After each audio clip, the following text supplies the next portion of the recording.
Thank you.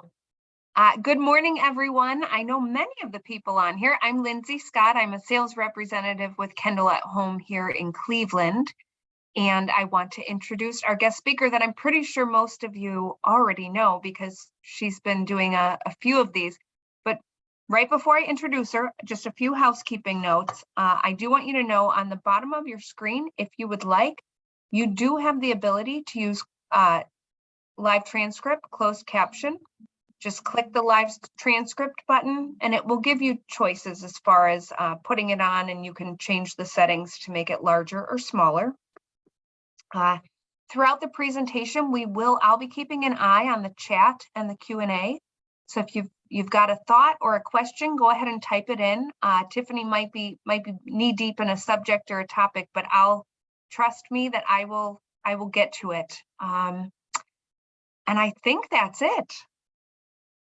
We do have, Tiffany, we do have Tiffany's series. If by chance you missed the first two, we do have those recorded, and Sue Woyken, who many of you, I'm certain know, she handles all these registrations. Sue will be happy to get you a copy and help you find where you can locate that recording. So with that, I'm gonna turn it over to Tiffany O'Connell. Thanks, Tiffany. Well, thank you, Lindsay. So hi, everyone. Welcome back. So again, this is part 3. So if you haven't been able to attend part 1, which was on all the different estate planning documents you should be thinking about, or part 2, which was how to pick your helpers, just know that Kendal has recorded those sessions and they will make sure you have access to it. So today's talk is actually based on that you've gotten the documents done, that you've picked who are good helpers, and now it's time to actually have the conversation with those helpers. So with that, I'm going to go ahead and share my screen and get the PowerPoint set up. And again, just like in the other presentations, the PowerPoint's more just to kind of focus us on what we're going to be talking about. So just, have a piece of paper, jot down some notes. And then also know that at the end of this, I will have a handout. I'm actually holding the handout back until afterwards because I want you guys to hear this. And then after you've heard this, I actually want you to use that worksheet to really say, okay, where am I? So just know that Kendal will share this worksheet with you afterwards. So just in the meantime, just grab a piece of paper, or you know what, you don't even need that. Just sit, listen, and just absorb it. And that handout will even just help you for reminding you on different pointers. So, so really, if you don't have a piece of paper, don't even worry about it. So, okay, let's get started. So let me share my screen. And let me get that PowerPoint started. And here we go. All right, Lindsay, can you see the PowerPoint? Just to make sure. Yes, we can. All right, fantastic. Just so that I'm not suddenly going out into left field and no one's looking. Right. All right, very good. So, so this, you'll see that it says, please fill out the worksheet as we go along. As I said, ignore that. I actually, after thinking about it, I wanted you guys to do it afterwards. So just like in the other ones, this is my disclaimer. This is not a how-to. This is not legal advice, and the devil is in the details. So as always, please make sure that you seek professional guidance and actually meet with an estate planning attorney when doing your estate plan. This should not be something that you try to do on your own. Okay, so today's talk is on essential communications. So I think all of you by this point have a copy of my book. If you don't, please let Kendal know, or you can let me know, and we'll make sure you get a copy so that way afterwards you'll be all set. But for essential communications, this is crucial. So look, doing your estate plan, getting your key documents in place, absolute, that's essential. Being comfortable with how you picked your helpers, yes, you really need to. This is not a whim just on who you picked. You really should spend some time thinking about that. So then knowing that, now we need to talk about those essential conversations. I want you having them with your helpers while the waters are calm and you are available to actually talk with them. So 2 key things. you're available, meaning you are alive, that you have capacity, and that you're not in crisis mode. So please consider having those conversations soon. So now, knowing that, let's start talking about what you should be talking about. Okay, number one, you'd be surprised. So many helpers don't even know that they are named in the estate plan. So it's oftentimes a surprise for them saying, oh my gosh, I'm responsible for this. So please don't let that be you for your helpers. Please make sure that they know that they've been named.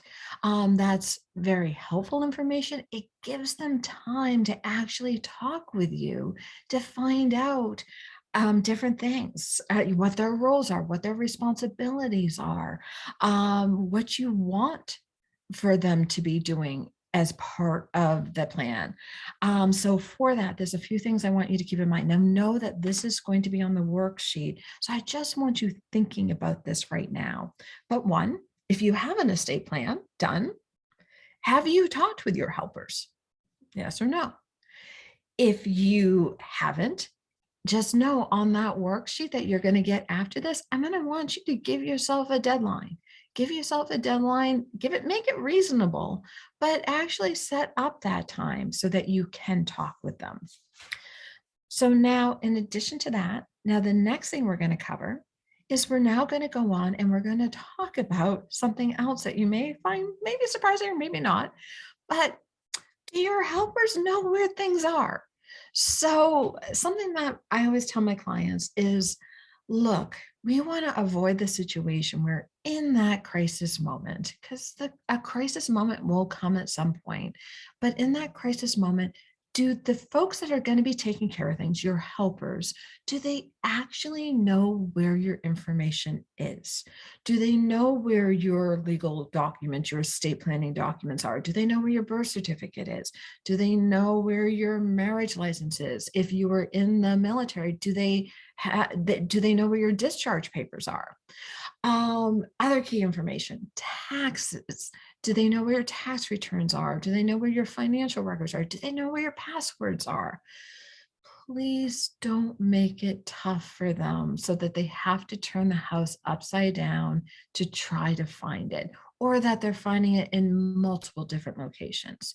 So now, actually, my dad is currently with me, and he's just visiting. And so one of the things that he loves to do when he and my mom go on vacation is they have this key Tupperware box that they keep their key information in.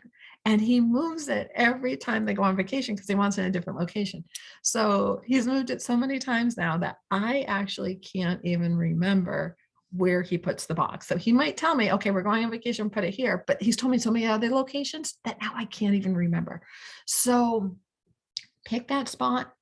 Let people know where it is. Make sure that they can get access to it. People will say, oh, okay, so I'll get a big fireproof box and I'll put it in there and then I'll keep it locked and I'll put the key somewhere else. Well, that's all fun and good if the person knows where the key is and if the key hasn't been moved. So just think about that when you are organizing things, when you are getting into certain locations and making sure the helpers know, make sure that when a crisis hits, they're going to know how they can actually get access or get access to the house keys if they need to, right? One other thing that I just want to mention, because this is something that a lot of clients will ask about, and it's becoming less and less over time, but they'll say, oh, Tiff, well, how about if I just go get a big safe deposit box at the bank? It's not that you can't, but I know actually less and less banks want to do it, but my position's this, and this is my position, but my position is there is a purpose for safe deposit boxes, especially for those items that you're really worried that if something happened to it. But to me, it's not those essential crisis documents. It's not the healthcare proxy by any means. So please make sure that whoever you have as your healthcare proxy, that they actually have a copy of it. So that way they're not running for the house in case of an emergency. They're running for the hospital and they have the document. But for the other documents, having them in a safe deposit box, unless that person is actually named on the safe deposit box. I've seen too many situations where something has gotten locked down because something happened to someone. The other person wasn't on the safe deposit box, and because of that, they couldn't get access minus a court order.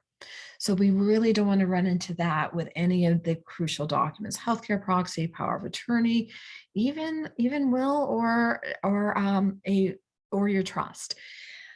If you're like, I have to do it just because of my circumstance, consider at least having a copy that is not in the safe deposit box.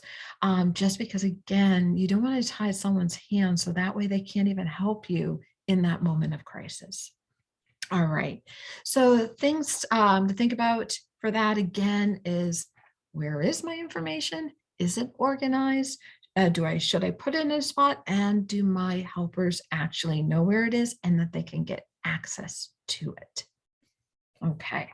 So now, do your helpers know what you want? We're actually going to spend pretty much the rest of this time talking on this. And I'd love to get some interaction from you guys. So please feel free to post as we go along on this. But look, again, having the right helper is crucial. But generally, that person's going to want to know, what would you want? What do you want to have happen? Because usually you want to pick someone who's going to want to honor your wishes. And for that to happen, they have to know what your wishes are. So just as an example for it, for your financial matters, right? Do they know and we're going to kind of come back to this, but for your financial matters, it's important for them to know, okay, first of all, I love working with this CPA and I love working with this financial advisor.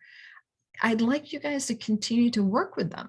Now, you never want to make it where you have to make that happen, but if you'd want that, it's important for them to know that. Otherwise, they might go use someone else.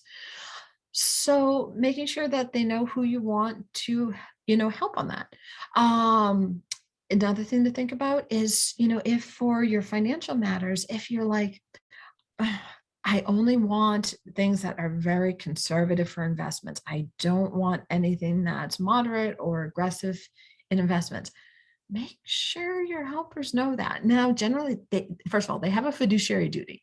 So therefore, they can't just take the money and just go do whatever with it. But that said, if you have a particular way that you really want things invested, talk to them. So that way they can help honor what you would want to have happen. But their role is to make sure that they're taking care of the assets so they can take care of you. But still, if it's important to you for how things are invested, make sure you talk with them. Now, if you have minor children, so children under the age of 18, I think I talked about in a previous workshop that one of the hardest things for people is to pick who those guardians are, just because they're acknowledging there might be a time when they're not there. But once you have who that guardian would be, and that's in your will, then it's important for you to make sure that, and I know we talked about this last time, make sure they have the same values for what you would want for raising your child or children, but also talk with them about what you would want. So if, like, for example, I want my child to be able to go and travel through Europe upon graduating from school, that's a very important value to me. I'd want to make sure that my guardian knew that was something I really wanted to make sure happened. So actually, if they were doing it after school, that's probably after age 18. So, but you get the example. So that being the case, make sure they understand what those values are. So like what I mentioned at the very beginning on the worksheet that you're get later on, it's going to say, have you had the conversation? If not, when? And so just know that worksheet will help guide you afterwards on this. So now the next thing I want to talk on is for medical decisions. Again, I know in the helper workshop, I talked about you want to make sure that you're picking folks who are going to honor what you would want for healthcare decisions, and that you generally don't want to pick someone that you know would feel very differently. So that being the case, you still want to talk with them. Talk with them about what kind of medical treatment would you want? Are you at this stage where certain things wouldn't make sense anymore? So having that conversation with them, one, brings them peace of mind because then they really understand what you'd want there. But also it should hopefully give you peace of mind knowing that now they know what you would want. If you have a living will or advance directive, it's important for them to know that. So that way they know you wouldn't want extraordinary measures if something should happen. If you have a DNR, a do not resuscitate order, which is done with a doctor, it's important that they know that. So again, making sure that they know. And then I think we mentioned, I think in the last workshop, if we didn't, it's something called a POST, a physical order for life-sustaining treatment, which in certain states, such as Massachusetts, is called a MOLST, which is a medical order for life-sustaining treatment, but it's the same thing.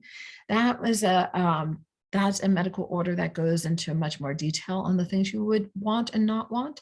But it's definitely, it's important for your helpers to know about those and to know what you would want and not want. So knowing that, I know these can be really hard conversations to have. And so sometimes people will say, Tiff, when should I have them? My position is I'd like you to have them sooner than later. That said, only you know when the right time is, but set up that time. Set up that time where you have time and space to just kind of chat with them about it. It's not a fun conversation. It's not necessarily a pleasant conversation, but it's a crucial conversation. So now another thing that I found very helpful for clients is that in addition to having those conversations, or if you find that you can't have a conversation with someone, consider doing something called a side letter. Now, a side letter is basically just guidance, is your thoughts, it's your wishes, it's your desires. It's the softer things. It's not legally binding, but it shows those things that are important to you. So you might want to consider doing that in addition to having those conversations.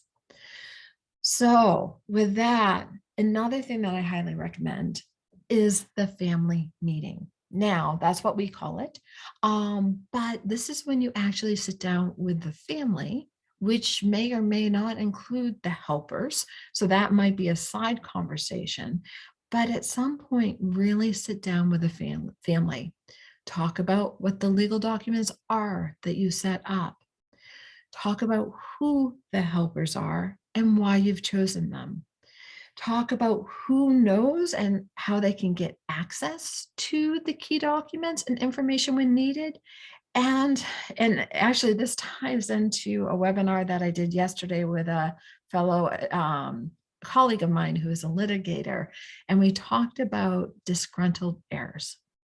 And so I just kind of want to touch on this because this kind of goes to the heart of this. It's amazing how people, and it's human nature, that they can feel very sad and disappointed and just not understanding why things were done differently. And this is especially the case when you've got certain family members receiving differently than others. So it's not like, okay, I've got two kids and it goes 50-50 to the two kids. This case might be, you know what, this is going 90% to one child and 10% to the other. Or, and I really don't encourage this, but if there's nothing going to someone, it is better to let them know during your life because it is a potential, they can certainly cause trouble afterwards. And it doesn't mean that they're going to succeed or win. It's called a will contest at that point. But that said, they can certainly cause trouble. So, talking with everyone while the waters are calm and having those crucial conversations, even though they're not pleasant, and even though people might be hearing things that they don't want to hear, it can certainly make things better on the back end. A couple of examples for you, things that we see is that, and again, I'm going to take the two kids situation. So, if there's a situation where it's not 50-50, and let's say it's 75-25, whatever it might be. And let's say that your reason for doing it was because the child that is only getting 25% is because they will never need help for anything. And the one that you're giving 75% to will. So there's some really weird family dynamics that can happen with that. And especially when you don't have the conversation on why you've done this and really find out from that person, what their thoughts are. So in that example of 75-25, that person that's receiving the 25%, that child in this example, they may feel like, did mom or dad not love me enough? And that may not be the case. It may be, no, very much loved you as much, but because you have done so well, child, I'm worried about the child who needs help. And so sometimes that can just really ease that person's mind because look, if you don't have a conversation with them and something happens and then they see that, they don't have any way to find out really why you did it. So it could be, and it's good for you to find out from that child whether it's like, you know what, even though I've done fine, mom, I might lose my job tomorrow. And so then what happens, right? So it's really good to have the conversation because you might find out some things that's like, oh, you know what, maybe I need to adjust the plan because I didn't think about that. But having that conversation with family members, I think honestly, it is crucial. Now, whether you have that on your own or you actually have your estate planning attorney help prepare you for it, or even consider having your estate planning facilitate that meeting. We do a large number of meetings every year where we actually have this family meeting and we do it on Zoom because people are usually coming from work or they're on a break at work or they might not be local. But had a lot of success having these meetings with the family where basically we say, hey, look, this is what mom and dad did. This is, who they've named, and give an opportunity for the kids to ask questions. So that can work really, really well. So now I feel like I've probably dived in and talked about a lot, but now what I want to do is shift a little bit. And so, because I feel that the conversation shouldn't be done at this point, that you really should consider conversations to even go even deeper than this. And this is going to require some thinking on your part and some planning on your part before you have these conversations. And I'm only going to speak from my experience. And Lindsay, I think you're available. So I will likely have some questions for you too, because I want I'm to still hear. here, so you just let me know when you're ready. Excellent. And so, you know what I'm going to do is I think I'm going to stop share. So that way, because honestly, I would love to be able to see you. So that way I'm going to stop share so that I'd like to have a little conversation with you because I want to talk about what my experience has been with clients as they've done their planning and over the years. So one of the things that I found a few different things, but one of the things that I found is oftentimes when someone is in crisis mode, right? I know this isn't going to sound surprising, but there's less options when someone is in crisis mode. Sure. Makes sense, right? Yeah. So that being the case, what my experience has been is when people are in crisis mode, is that they'll say, oh, I want to stay at home, or no, I don't want to go into assisted living or something or other, but they're in crisis mode and there's really no options. So since the folks, I believe, that are attending here, hopefully are in a spot where we have time and we're not in crisis, I would like to try to avoid that situation happening for anyone that is listening and for anyone that they can then communicate with, right? So knowing that, one of the things that I'm really big on is I really want my clients to be able to do what they want as they age and to be able to live where they want as they age. Now, that does require some financial planning to make sure that they have available assets. Because if I said I want to live at the Ritz-Carlton 24/7 for the rest of my life, that's going to take some significant financial means to be able to do that. So knowing that, Lindsay, I would love to start kind of having a conversation with you about what you guys have found as people have approached you. But one of the things I found is that generally people would like to stay at home. That is generally the overriding thing that I hear people say. Once in a while, someone will say, you know what? No, if I get to the point where I need more help in the home because I can't do everything myself, and we usually refer to that as activities of daily living, meaning they might need help with cleaning the house and stuff like that, but also might need help with their own person, whether it might be assistance with toiletrying or transfer or something of that sort. But the general response I hear is, yeah, I want to stay at home. So I know that Kendal at Home does have a home option, hence, I guess, saying Kendal at Home. I'd like to talk a little bit about that with you and to hear from you when folks come to you, what are they saying for purposes of, I want to stay at home, and what kind of planning? Because I mean, my book is called, Do You Have a Plan?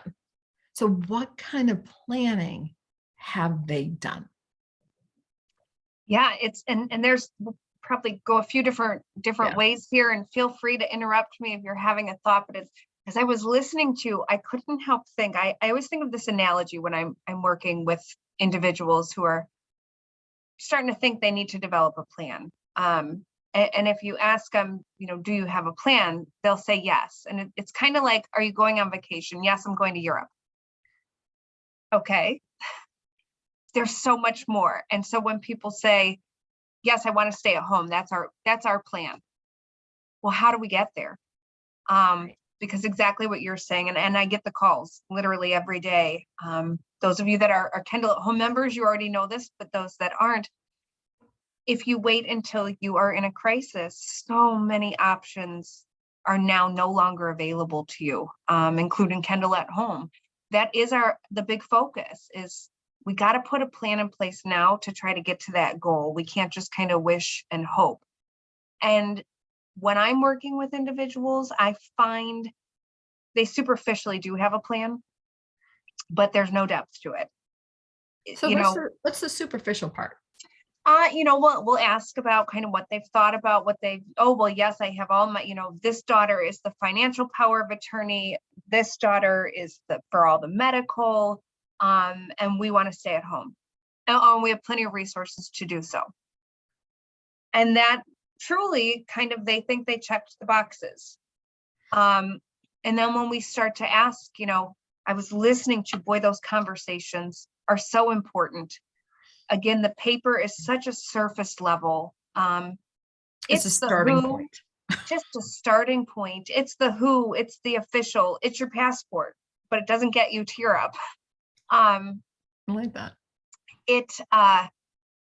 The daughter that you've chosen because she's a nurse, makes logical sense. Have you really talked to her? I know one of our very own care coordinators here who's been with us almost 20 years. She won't be her own mother's medical power of attorney because she knows she can't. She can do this work for everybody else, but she's smart enough to know I won't be able to do what I do when it comes to my mom.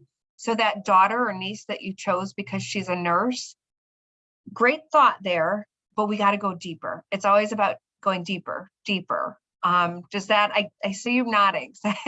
Very much. No, and It's, it is exactly right, because it definitely, because the fact that they might have that background or that you think they'd be good doesn't mean that's how they would feel. And that's the difference. Even though they are capable of doing it, when they're in the moment, how are they going to be able to feel? What it might be too much for them. And the example that you gave, we see it. We see it. So yeah, therefore, having those conversations. yeah. Um,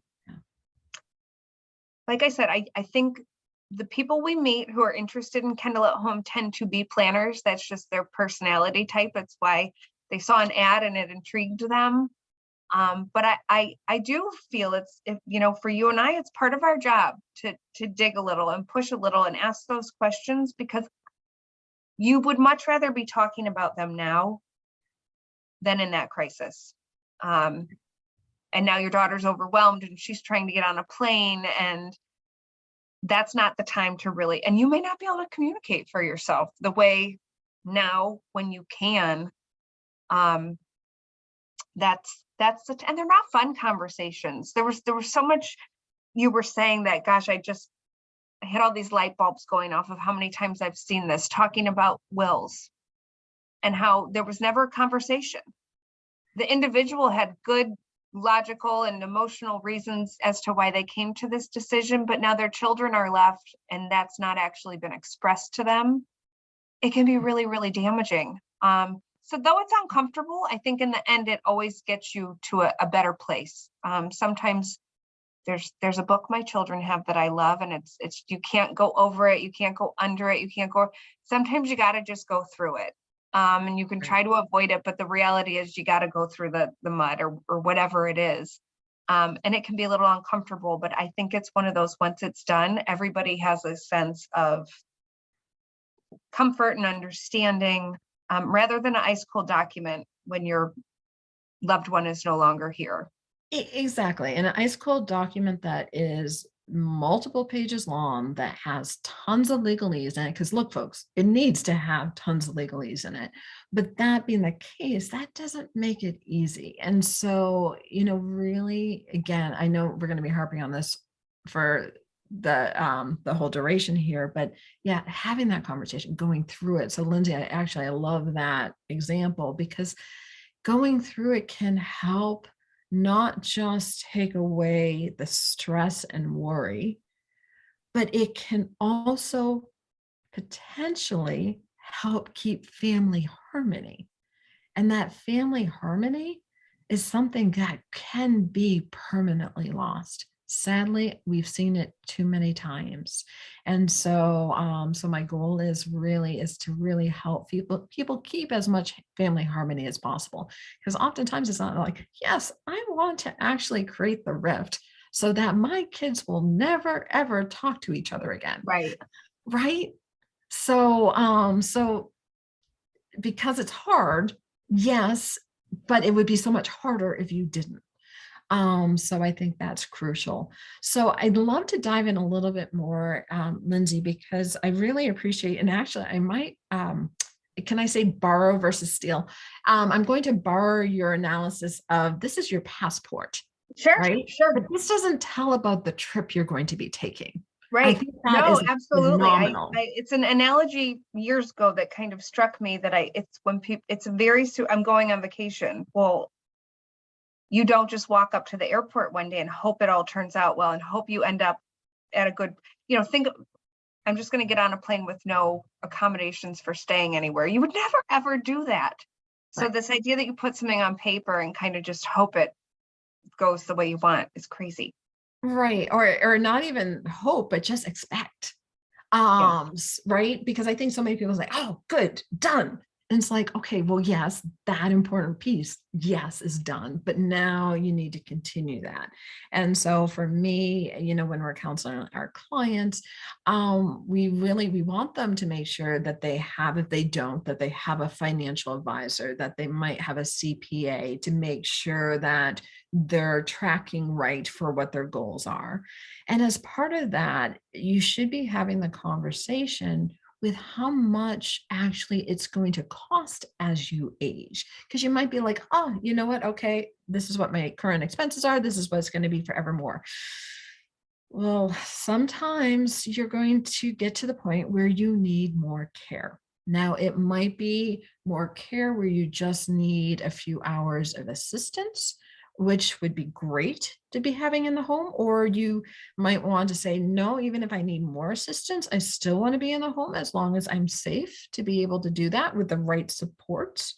So therefore, making sure you're doing that financial planning to make sure you're able to then pay for that is definitely crucial. And so assuming that you've got those finances, though, I definitely want you all to definitely, take some time, think about, where do you want to live if you need more help, right? There are different settings.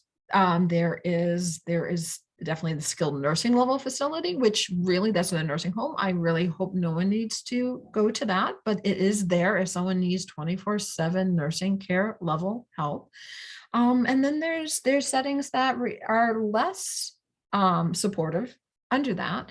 But one of the options, because people want to be at home, is, hey, how can I stay at home as long as possible and stay as safe as possible to be able to do so? And that doesn't mean that you've got the neighbor coming in to make sure that your grocery shopping's done, right? It might be part of it, but it's not the full picture. And so Lindsay, when you're diving in with folks and they say they've got the plan, and you're diving in and getting and peeling those layers to find out, okay, how solid is this plan? To kind of give it the folks here maybe a feel, having those conversations with folks, what would you say the folks should have a conversation with their family about in advance of needing this? And sorry, I'm putting you on the spot. We did not No, plan that's this, okay. so. That's all right. And of course, it's different all the time. First of all, we're talking about family, extended family. I also, when there's two people in the same house, you would be amazed how many times I'm sitting and, generally when I start working with people who are kind of thinking they might be interested in Kendal at Home, that's where we start. It's just, what are you thinking? What do you see yourself? Have you visited a retirement community? Do you think that could be the right fit?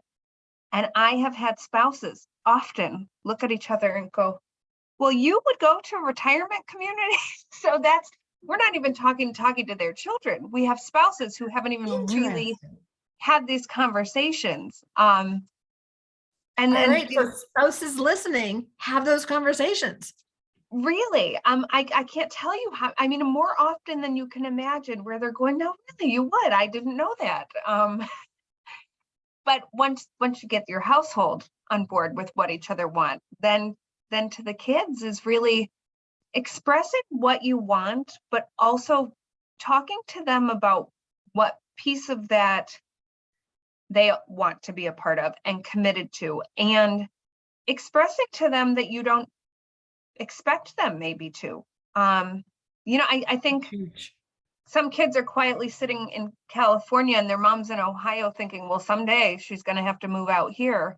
I often find actually relief when people call their children and say, we got to talk about this stuff because I'm looking at this program. I visited a retirement community.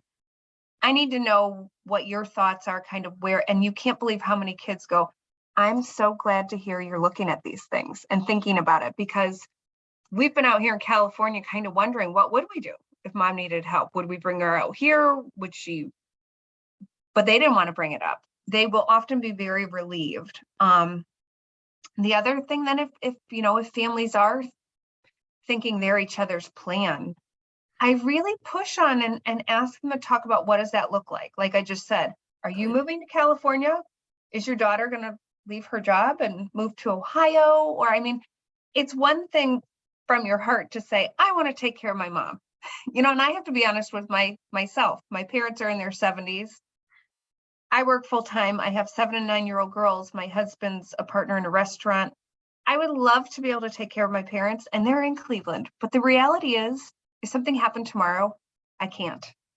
Right. And it's not that I don't want to. I can't. I'd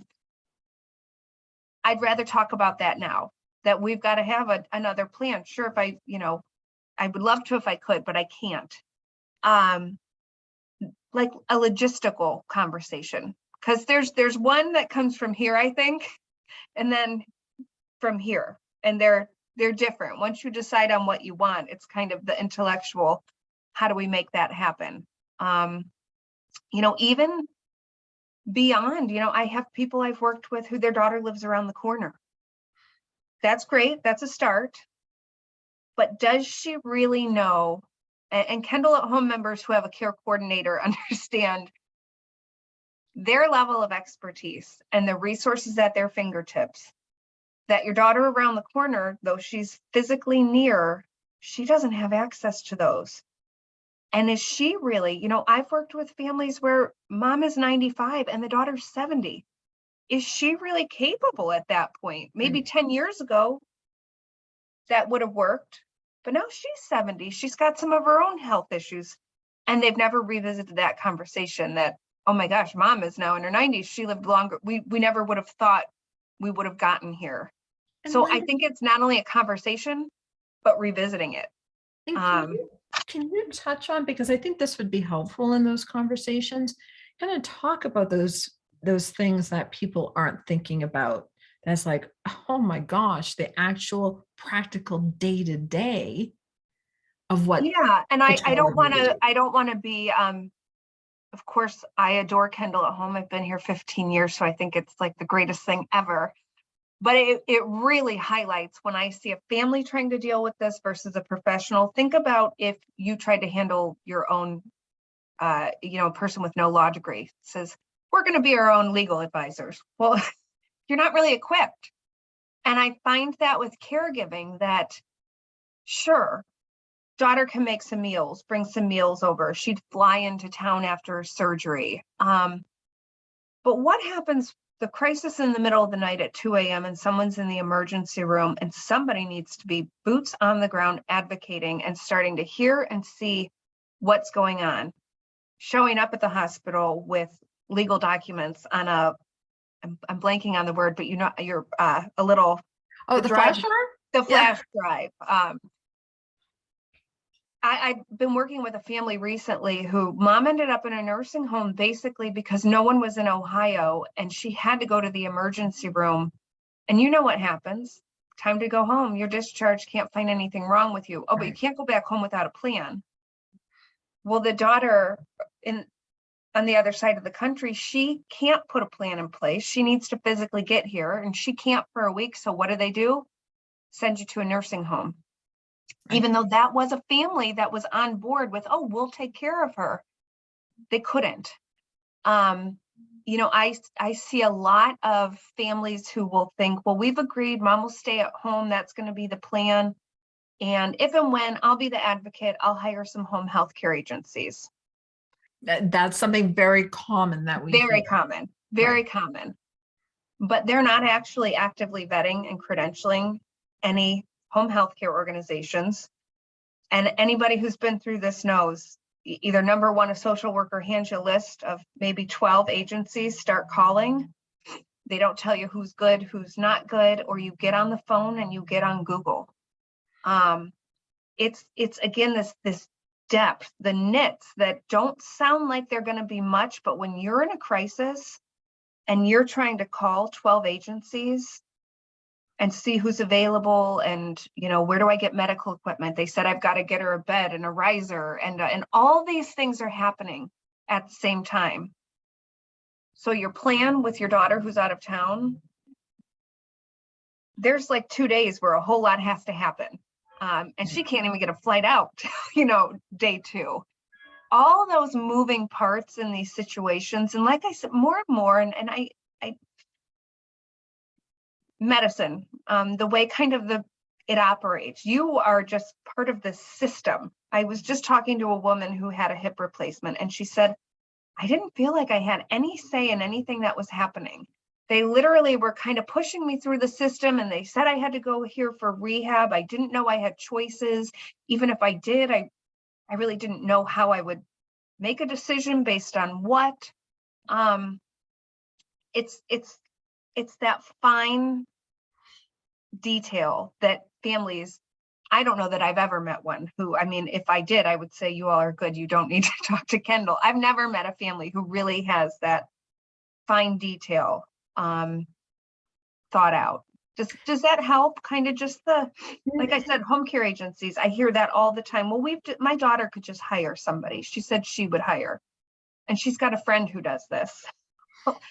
All right, what if you need 24-hour to live in care? Is her friend, does she do that kind of work? And do we know what that costs? Is she insured? What if she gets hurt while she's in your house taking care of you? All that those layers that families don't even know they should be. It's not that they've ignored them. They don't even know they're things they should think about. And I appreciate you saying that, because, and again, this is from my experience, it's not that someone didn't want to be prepared and that they didn't think that they or thought that they were prepared, but it's just that they didn't even know what they didn't know. Yep. And someone can't be blamed for that. But I think once you become aware, and this is really why I did want to kind of do a deep dive here, is because devil's in the details. And, it isn't just, I want you all to have those deeper conversations to really get practical about the realities. And really to face those realities and say, okay, my child is not local. Or even if my child is local, it would be an unbelievable burden for them to have to be doing all these day-to-day things that I need. And therefore, what kind of supports, and therefore becoming educated. And hence, I know you guys are here, and so you want to be educated on things. So kudos. But just getting yourself educated on, okay, if I do need this, or if this crisis does happen, what are those actual things that would happen? And Lindsay, I really appreciate you kind of diving into that, because so many people don't realize, like, oh yeah, that's true, right? And like I said, it's not fun to find out that you don't know that, but I'd much rather you find out you don't know now than in 15 years you're in a crisis. This story I've shared about the woman who ended up in a nursing home, she's back home now, but it was 6 weeks of real heartache. Wow. Because then she deteriorated to a point that now her family could come to town. It was just the best laid plans, but of course everything happens on a dime, and sometimes they don't fit the plans you made either. That this was a scenario that you hadn't even thought could happen, so you never even addressed it. Yeah, exactly. So being willing to pivot and knowing other options that are out there, so that way, if plan A doesn't work, what's plan B? And so having that in mind, but having those conversations. And so I definitely appreciate that. So Lindsay, I know we're starting to come up on the hour. I was kind of watching the chat box. I don't know if I put everyone to sleep or if people are just like, oh my gosh. But I hope this has definitely been helpful. Is there anything that you think we haven't covered that we should? I have a feeling people were taking lots of, because and I've been in this industry for 20 years, and I was taking notes, even thinking of my own parents of, that is a conversation, not so much a document but a conversation. So I'm thinking they're quiet because they're all having those thoughts and jotting notes down of, I guess we do have to talk about that and deal with that. And I know loved ones, they really, a lot of them hate it. I've worked with people who say, well, we're going to the shore this summer and we're going to have the talk, and their kids are dreading it. Yeah. But 9 out of 10 times they come back and they say, you know what, it was really good. And our kids really were very grateful and thankful. that we did this. And then, you know what? We went to the beach and we had a glass of wine and we moved on and we enjoyed ourselves because we knew we had dealt with some of that tough stuff. Yeah, and I appreciate you saying that too, because yeah, the kids aren't excited about having this conversation. Who wants to be thinking about that crisis or that time when you're not there? But I haven't had Tiffany, anyone. oh, Yeah. sorry. Oh no, I was I have had people say, and I'll say, if you talk to your kids about this, they'll say, well, they haven't brought it up, and so we're not bringing it up. And these are really bright, intelligent people, but this uncomfortable stuff, everybody thinks we could just bury our head and then on the other end, the kids are going, I don't know, they've never asked me. Did they ask my brother? I don't know. Because no one's talked to each other. Nobody's talking. Exactly. So yeah, so I haven't had anyone yet that after they've had these conversations that they regretted it. Lindsay, how about you? Same. Yeah. It's a really, I think, a cathartic. It is. I don't know if you have read, or a lot of, I know Kendal members have read Being Mortal. Oh, Atul Gawande, of course. Yeah. That book is I phenomenal. just love that book because it kind of opens the door through a lot of stories of, you can kind of self-discover a lot of, oh, it's happening. Yeah, it's happening. Whether or not we're talking about it, we all know we're not all going to be here forever. These things are going to happen, and not talking about them doesn't help. It just makes it worse down the road. Yeah, it's a delay of the discomfort, but it makes the discomfort worse, I think. So then I had promised Kendal that I would end on a high note, though. So that being the case, I think you guys have gotten the gist. I'm saying have the conversations. Lindsay's saying have the conversations. But look, you guys are actually here being proactive. And I really congratulate all of you for, if you were able to go through all the workshops with me and made it through, yay. But that being the case, I really congratulate all of you because you are trying to get educated. You are trying to make sure that you're informed and that you're actually doing something, and you're doing it on a proactive basis. And so that's phenomenal. It is. I'll throw this out there. Some of the people listening are members that I've worked with, but anyone who's not, sometimes that is something I end up doing with families. This kind of maybe taking a peek at Kendal at Home is their first dipping their toe in. And I will say, let's look up with your daughter. And it sometimes makes it a little easier because I'm, a professional that I talk about these things all the time. So and we can even have fun sometimes while we talk about it. But if for some people you need to bring in a third person or even a trusted kind of family friend or advisor that will help, that can be helpful, I think. I think it can be hugely helpful. Yeah. And so I highly encourage that. Tiffany, you have been a wealth of knowledge. I'm going to share just briefly. I think we've got something else coming up here.